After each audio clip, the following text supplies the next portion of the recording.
英語聞き流し10分間、名作リスニング、英語テキストと MP3 ダウンロード、その他の物語は、ホームページよりご利用いただけます。88thpp.com 88thpp.com Cinderella. The wife of a rich man fell sick, and when she felt that her end drew nigh, she called her only daughter to her bedside, and said, "Always be a good girl, and I will look down from heaven and watch over you." Soon afterward she shut her eyes and died, and was buried in the garden, and the little girl went every day to her grave and wept, and was always good and kind to all about her. And the snow fell and spread a beautiful white covering over the grave, but by the time the spring came, and the sun had melted it away again, her father had married another wife. This new wife had 2 daughters of her own, that she brought home with her. They were fair in face but foul at heart, and it was now a sorry time for the poor little girl. "What is the good-for-nothing one in the parlor?" said they. "They who would eat bread should first earn it. Away with the kitchen maid." Then they took away her fine clothes, and gave her an old grey frock to put on, and laughed at her and turned her into the kitchen.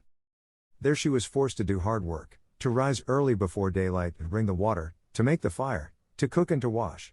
Besides that, the sisters plagued her in all sorts of ways, and laughed at her. In the evening when she was tired, she had no bed to lie down on, but was made to lie by the hearth among the ashes, and as this, of course, made her always dusty and dirty, they called her Ashputtel. It happened once that the father was going to the fair, and asked his wife's daughters what he should bring them. "Fine clothes," said the first. "Pearls and diamonds," cried the second. "Now, child," said he to his own daughter, "what will you have?" "The first twig, dear father, that brushes against your hat when you turn your face to come homewards," said she. Then he bought for the first 2 the fine clothes and pearls and diamonds they had asked for, and on his way home, as he rode through a green copse, a hazel twig brushed against him, and almost pushed off his hat, so he broke it off and brought it away, and when he got home he gave it to his daughter. Then she took it, and went to her mother's grave and planted it there, and cried so much that it was watered with her tears, and there it grew and became a fine tree. 3 times every day she went to it and cried, and soon a little bird came and built its nest upon the tree, and talked with her, and watched over her, and brought her whatever she wished for. Now it happened that the king of that land held a feast, which was to last 3 days, and out of those who came to it his son was to choose a bride for himself. Ashputtel's 2 sisters were asked to come, so they called her up, and said, "Now, comb our hair, brush our shoes, and tie our sashes for us, for we are going to dance at the king's feast." Then she did as she was told, but when all was done she could not help crying, for she thought to herself, she should so have liked to have gone with them to the ball, and at last she begged her mother very hard to let her go. "You, Ashputtel," said she, "you who have nothing to wear, no clothes at all, and who cannot even dance, you want to go to the ball?" And when she kept on begging, she said at last, "To get rid of her, I will throw this dishful of peas into the ash heap, and if in 2 hours' time you have picked them all out, you shall go to the feast too."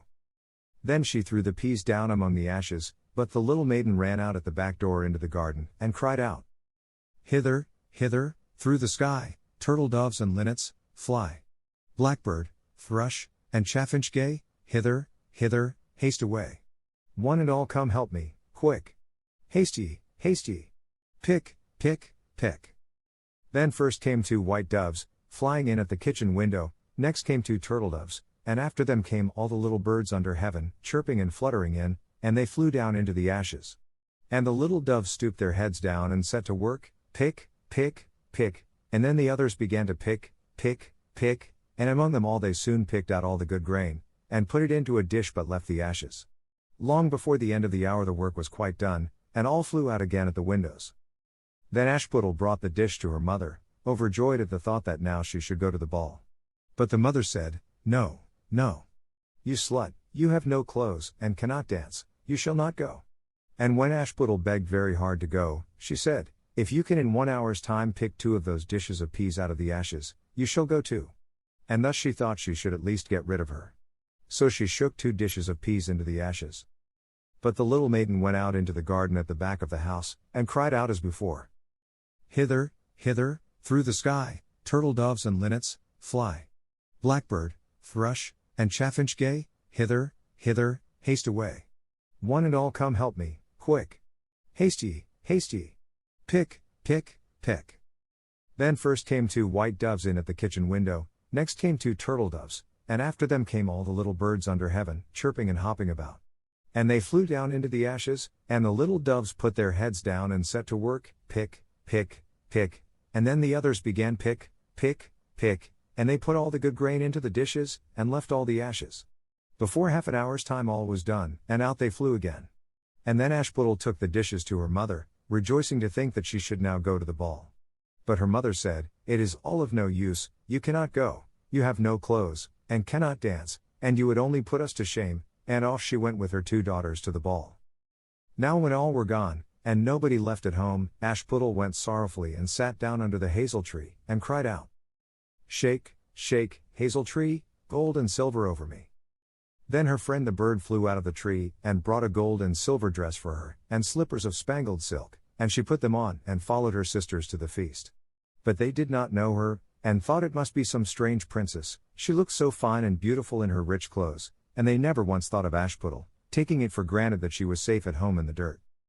The king's son soon came up to her, and took her by the hand and danced with her, and no one else, and he never left her hand, but when anyone else came to ask her to dance, he said, "This lady is dancing with me." Thus they danced till a late hour of the night, and then she wanted to go home, and the king's son said, "I shall go and take care of you to your home," for he wanted to see where the beautiful maiden lived. But she slipped away from him, unawares, and ran off towards home, and as the prince followed her, she jumped up into the pigeon house and shut the door. Then he waited till her father came home, and told him that the unknown maiden, who had been at the feast, had hid herself in the pigeon house. But when they had broken open the door they found no one within, and as they came back into the house, Ashputtel was lying, as she always did, in her dirty frock by the ashes, and her dim little lamp was burning in the chimney. For she had run as quickly as she could through the pigeon house and on to the hazel tree, and had there taken off her beautiful clothes, and put them beneath the tree, that the bird might carry them away, and had lain down again amid the ashes in her little grey frock. The next day when the feast was again held, and her father, mother, and sisters were gone, Ashputtel went to the hazel tree, and said, "Shake, shake, hazel tree, gold and silver over me." And the bird came and brought a still finer dress than the one she had worn the day before. And when she came in it to the ball, everyone wondered at her beauty, but the king's son, who was waiting for her, took her by the hand, and danced with her, and when anyone asked her to dance, he said as before, "This lady is dancing with me." When night came she wanted to go home, and the king's son followed her as before, that he might see into what house she went, but she sprang away from him all at once into the garden behind her father's house. In this garden stood a fine large pear tree full of ripe fruit, and Ashputtel, not knowing where to hide herself, jumped up into it without being seen. Then the king's son lost sight of her, and could not find out where she was gone, but waited till her father came home, and said to him, "The unknown lady who danced with me has slipped away, and I think she must have sprung into the pear tree." The father thought to himself, "Can it be Ashputtel?" So he had an axe brought, and they cut down the tree, but found no one upon it. And when they came back into the kitchen, there lay Ashputtel among the ashes, for she had slipped down on the other side of the tree, and carried her beautiful clothes back to the bird at the hazel tree, and then put on her little grey frock. The third day, when her father and mother and sisters were gone, she went again into the garden, and said, "Shake, shake, hazel tree, gold and silver over me." Then her kind friend the bird brought a dress still finer than the former one, and slippers which were all of gold, so that when she came to the feast no one knew what to say, for wonder at her beauty, and the king's son danced with nobody but her, and when anyone else asked her to dance, he said, "This lady is my partner, sir." When night came she wanted to go home, and the king's son would go with her, and said to himself, "I will not lose her this time," but, however, she again slipped away from him, though in such a hurry that she dropped her left golden slipper upon the stairs. The prince took the shoe, and went the next day to the king his father, and said, "I will take for my wife the lady that this golden slipper fits." Then both the sisters were overjoyed to hear it, for they had beautiful feet, and had no doubt that they could wear the golden slipper. The eldest went first into the room where the slipper was, and wanted to try it on, and the mother stood by. But her great toe could not go into it, and the shoe was altogether much too small for her. Then the mother gave her a knife, and said, "Never mind, cut it off, when you are queen you will not care about toes, you will not want to walk." So the silly girl cut off her great toe, and thus squeezed on the shoe, and went to the king's son. Then he took her for his bride, and set her beside him on his horse, and rode away with her homewards. But on their way home they had to pass by the hazel tree that Ashputtel had planted, and on the branch sat a little dove singing, "Back again. Back again. Look to the shoe. The shoe is too small, and not made for you. Prince. Prince. Look again for thy bride, for she's not the true one that sits by thy side." Then the prince got down and looked at her foot, and he saw, by the blood that streamed from it, what a trick she had played him. So he turned his horse round, and brought the false bride back to her home, and said, "This is not the right bride, let the other sister try and put on the slipper." Then she went into the room and got her foot into the shoe, all but the heel, which was too large. But her mother squeezed it in till the blood came, and took her to the king's son, and he set her as his bride by his side on his horse, and rode away with her. But when they came to the hazel tree, the little dove sat there still, and sang, "Back again. Back again. Look to the shoe. The shoe is too small, and not made for you. Prince. Prince. Look again for thy bride, for she's not the true one that sits by thy side."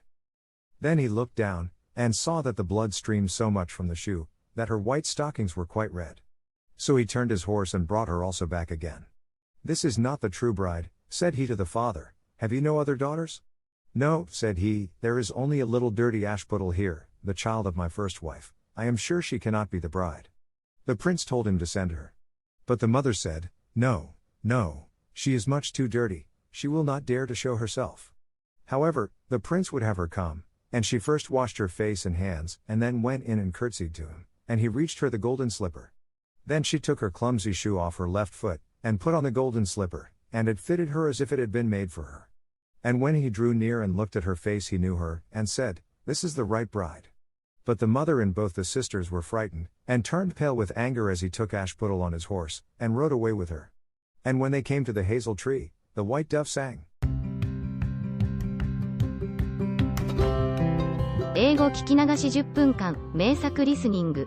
英語テキストと MP3 ダウンロード、その他の物語は、ホームページよりご利用いただけます。